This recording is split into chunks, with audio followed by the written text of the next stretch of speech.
PM போய் பாக்குறாரு. வெளியில வந்த உடனே அவர் போய் பாக்குறாரு. அவர் மகன் வந்து பூ கொடுத்து வரவேற்கிறாங்க.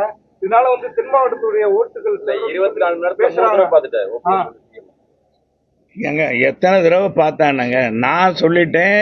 அவர் எத்தனை அது வந்து ஒருத்தரை போய் பார்க்கறது வைக்கிறது புதுசா பார்க்குறாங்க, வைக்கிறாங்க, பேசுறாங்க. அது அவருடைய கொள்கை, அவருடைய அவரை அதை நீங்க எப்படி சொல்றீங்க? நீங்க எந்த அவர் சொல்ல அவருடைய கருத்து அவர் சொல்றாரு. அவர்கிட்ட தான் நீங்க கேட்கணும். எப்படிங்க மனநிலை மாறணும்?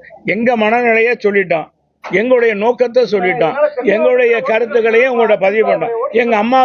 எங்க அம்மா புரட்சி தலைவர் அம்மாவுக்கு எந்த அளவுக்கு கூட்டம் கூடுமோ, எந்த அளவுக்கு மக்கள் செல்வாக்கு இருந்ததோ, அம்மாட்ட எப்படி அன்பை பொழிந்தாங்களோ, தலைவர்கிட்ட எப்படி அன்பை பொழிந்தாங்களோ தமிழக மக்கள், அதே போன்ற அன்பை இன்றைக்கு தமிழக மக்கள் போற இடங்கள்லாம் புரட்சி தமிழர் எடப்பாடிகிட்ட அந்த அன்பை வெளிப்படுத்துறாங்க.